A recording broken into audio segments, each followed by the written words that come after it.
story, the podcast where healing meets growth. And every chapter reminds us that our story is still being written. I'm your host and I'm so excited to welcome you to season 2. If you joined me during season 1, thank you for walking alongside me through the lessons, challenges, victories, and revelations that came with rewriting the narratives of our lives.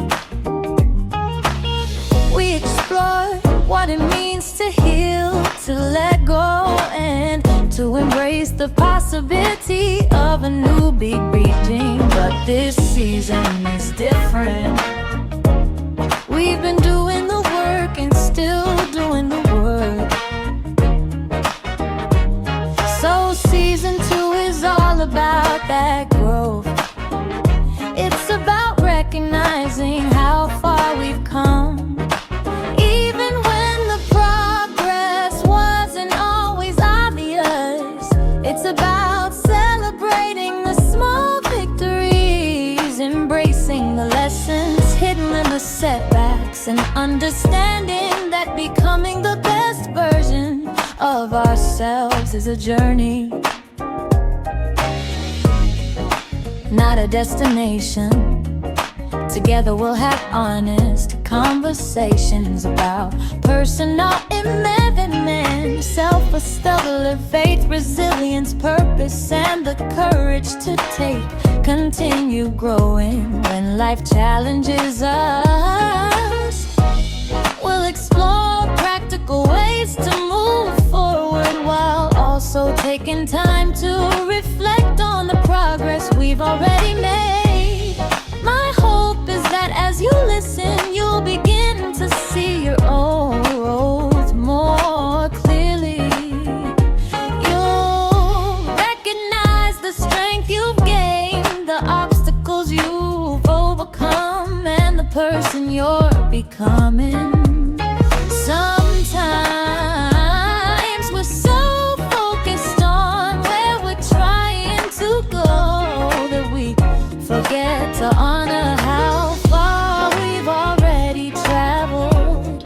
So whether you're starting over, rebuilding, healing, dreaming bigger, or simply learning to love yourself a little more each day, this season is for you. Thank you for being here. Thank you for allowing me to be a part of your journey. And thank you for continuing to rewrite your story alongside me. Now let's begin this next chapter together. Welcome to season 2 of Rewriting My Story. Black women were never meant to stay small. There is something deeply exhausting about how many Black women spend years learning how to survive spaces that were never built to hold them fully. Years learning how to shrink, how to soften themselves, how to become digestible. Not because of lack of power, but because the world has always had complicated feelings about powerful Black women. So many Black women grow up learning early that they must be twice as good just to receive half the grace. Twice as educated, twice as polished, twice as composed, twice as patient, and somehow still expected to apologize for taking up space. Black women learn young that the world will often misunderstand their confidence as aggression, their boundaries as attitude, their honesty as intimidation, their pain as strength. And maybe that's one of the cruelest things this world has done to black women. It has romanticized their suffering. People praise black women for being strong while ignoring everything they survived to become that way. But strength was never supposed to become a prison. And somewhere along the way, too many black women learned that survival mattered more than softness.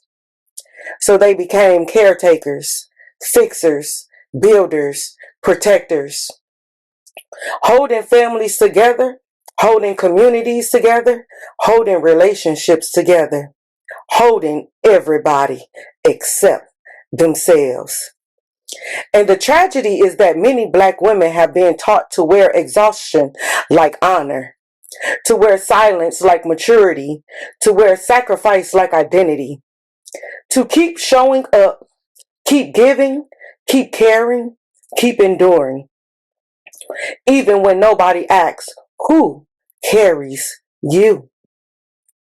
Because black women are so often expected to be unbreakable, the strong friend, the dependable one, the resilient one, the woman who can survive anything. But survival is not the same thing as living. And there comes a moment in many black women's lives where something inside them gets tired. Not weak, tired. Tired of being everybody's safe place while having nowhere safe to land themselves. Tired of being praised for endurance while privately drowning. Tired of shrinking their emotions so other people don't feel uncomfortable. Tired of carrying generations of pain in silence. Because black women carry history in their bodies. History of being unheard, overworked, unprotected, hypersexualized, dismissed, expected to nurture everyone while neglecting themselves, and still somehow expected to smile through it all, still expected to remain graceful while bleeding, still expected to be the strong black woman. But let me say this clearly. Black women were never meant to exist only in survival mode. We were never created just to endure pain beautifully. We were never meant to spend our entire lives providing their worth or proving our worth to people determined not to see it. And yet, so many of us spend years making ourselves smaller to fit into rooms that benefit from our labor but fear our power. So they code switch, tone themselves down, speak softer, smile more, over-explain, over-perform. Trying to appear safe, trying not to be labeled difficult, trying not to be called angry, because black women knew the cost of being misunderstood. We know how it feels to walk into spaces where our intelligence is questioned before we even speak. To know we must constantly manage how we are perceived. And that in itself is exhausting. Exhausting to edit ourselves before world can reject us. Exhausting to constantly calculate how much honesty is allowed.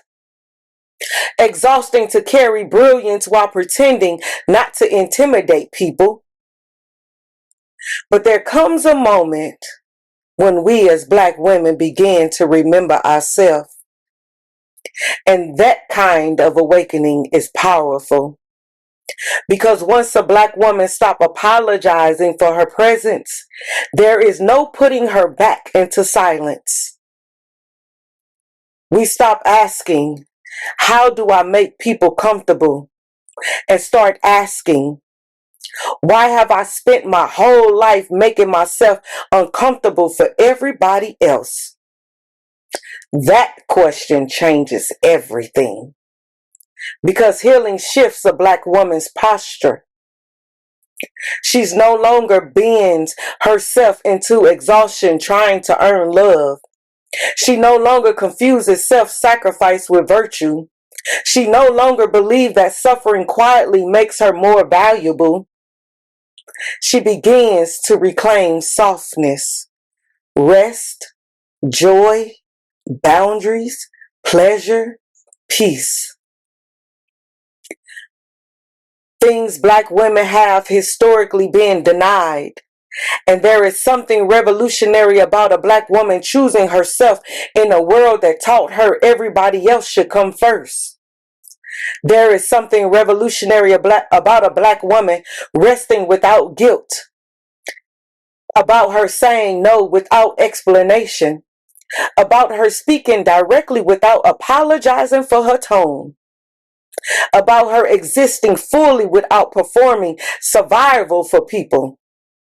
Because the truth is, many of us Black women were taught that our value lived in what we could endure, how much we could carry, how much disrespect we could survive, how much pain we could absorb without falling apart. But healing teaches us different. Healing teaches Black women that they deserve more than survival. They deserve softness without suspicion, love without struggle, rest without guilt, protection without conditions. And maybe the most beautiful thing happening right now is that Black women are beginning to reject the idea that they must destroy themselves to be worthy. Nah, we're choosing therapy, choosing boundaries, choosing honesty, choosing peace, and choosing ourselves. And not everybody likes it, because people become comfortable benefiting from women who abandon themselves, especially Black women. People celebrate Black women when they are given endlessly, forgiving endlessly, and sacrificing endlessly. But the moment a Black woman says, no, I deserve better, I will not carry this anymore, suddenly she becomes difficult. Suddenly she must be cheating. Suddenly she must be doing something. Suddenly she's not for Black families. Suddenly she's not for Black love. Suddenly she becomes intimidating, selfish, and too much. But every liberated Black woman has been called too much by somebody threatened by her freedom, because freedom changes a woman. A healed Black woman walks differently, speaks differently, loves differently, because she no longer enters rooms asking permission to exist. She knows she belongs there. And let's be honest, the world has always been uncomfortable with the Black woman who knew their worth. The Black woman who refuses to shrink. Black woman who speaks truth clearly. Black woman who demands reciprocity. Black woman who stops settling for crumbs. Because once a Black woman truly sees her own value, systems built on her silence begin to shake. And that makes even deeper is that Black women are not only healing for themselves, they are healing for generations. Healing mothers who never got to rest, grandmothers who survived but never felt safe, ancestors who carry burdens too heavy and still kept going. Black women are carrying inherited resilience, but they are also learning they do not have to inherit suffering. And that matters, because daughters are watching how Black women speak about themselves, how they allow themselves to be treated, how they love, how they recover, and how they honor themselves. And when a Black woman chooses herself, she gives other Black women permission to do the same. Permission to stop shrinking, permission to stop over-explaining, permission to stop apologizing for existing loudly and fully. Because Black women were never meant to live muted lives. We were never meant to dilute our brilliance to protect fragile egos. Never meant to apologize for the ambition, our intelligence, our beauty, our leadership, nor our voice. Black women were never meant to spend our lives carrying everybody else while abandoning ourselves. And I think many black women are currently grieving the versions of themselves they had to become just to survive. The woman who tailored disrespect because she feared abandonment. The woman who stayed silent to avoid conflict. The woman who carried pain privately while smiling publicly. But there is power in finally becoming honest. Honest about exhaustion. Honest about anger. Honest about loneliness. Honest about desire for softness. Because black women deserve softness too. Not just strength, not just resilience, not just survival. Softness, joy, ease, safety, tenderness, fully. And maybe that is the revolution. Not just black women surviving, but black women finally living. Living without apology, without shrinking, without constantly proving their humanity. Black women remembering that they are allowed to take up space, allowed to be protected, allowed to be vulnerable in safe spaces, allowed to be powerful and soft at the same time. And when black women stop apologizing for their truth, their presence, and their power, entire generations change. Because liberated women liberate people. A black woman who knows her worth raises children differently, builds community differently, chooses relationships differently, and dreams differently. And the world does not need more black women destroying themselves to hold everything together. The world needs black women whole, rested, healed, honored, seen, safe, and free. So if you are a black woman learning how to stop shrinking, learning how to stop apologizing for your voice, learning how to exist without making yourself smaller for other people's comfort, please hear this. You are not too much. You are finally allowing yourself to be fully seen. And after generations of silence, survival, and self-sacrifice, that is sacred. Because you were never meant to stay small.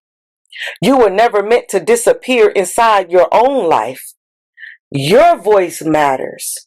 Your presence matters. Your softness matters. Your truth matters. And the moment we as black women truly understand that, we will stop asking the world for permission and start walking like we already know who we are. Thank you so much for tuning in to another episode of Rewriting My Story. If you could be so kind to follow, I'm on all podcast platforms. Hit that follow button, leave a comment, leave some encouraging words. You can even leave a discussion topic that you would like for me to cover. I thank you again for your support. It means so much to me.